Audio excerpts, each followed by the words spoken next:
நேயர்களே, இது கலியுகம் என்று சொல்கிறார்கள். கலியுகம் என்பது எவ்வளவு வருடங்கள் கொண்டது என்றால் 4,32,000 வருடங்கள் கொண்டது கலியுகம். அதை போலவே துவாபர யுகம் என்பது 4,32,000 இரண்டால் பெருக்கிக் கொள்ளுங்கள், அதாவது 8,64,000 வருடம். இதை போல மூன்றாவதாக பெருக்கிக் கொண்டால் திரேதா யுகம், 4ஆல் பெருக்கிக் கொண்டால் கிருதயுகம் என்று சொல்வார்கள். இந்த யுகங்களின் கணக்கு ஒட்டுமொத்தமாக 43,20,000 வருடங்கள் வருகின்றன. ஆராய்ச்சியாளர்கள் உலகம் தோன்றி 50 லட்சம் வருடங்கள் ஆகின்றன என்று சொல்கிறார்கள்.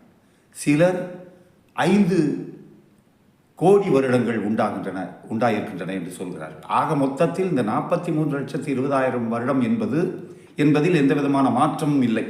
ஏனென்றால் அந்த வருடங்களும் விஞ்ஞானிகள் சொல்லக்கூடிய ஒளி வருடம் என்று சொல்லக்கூடிய வருடங்களும் பொருத்தமாகவே இருக்கிறது. ஆக இந்து மதம் அறிவியல் பூர்வமான மதம். உதாரணமாக எடுத்துக்கொண்டால் நடராஜர் ஒற்றை காலில் ஊண்டி நிற்கக்கூடிய அதை போன்ற நிலை ஒவ்வொரு மனிதனுக்குள்ளும் இருக்கிறது, குண்டலி யோக சக்தி என்று இருக்கிறது என்பதை அறிவியல் பூர்வமாக நிரூபித்தது இந்து மதம்.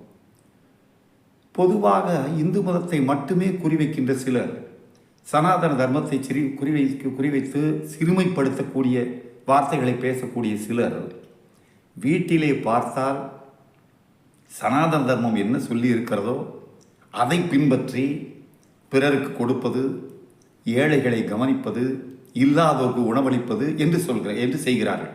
ஆக சொல்வது ஒன்று செய்வது ஒன்று என்று இருந்தால் கூட அவர்களையும் இந்து மதம் ஏற்றுக்கொள்கிறது, வீணாக விட்டு விடுவதில்லை. என்னுடையதான் சரி, உன்னுடையதான் சரி என்று சொல்லக்கூடிய அவர்களை கூட இந்து மதம் அரவணைக்கிறது என்பதோடு இன்று நிறைவு செய்வோம். மீண்டும் சந்திப்போம். வணக்கம்.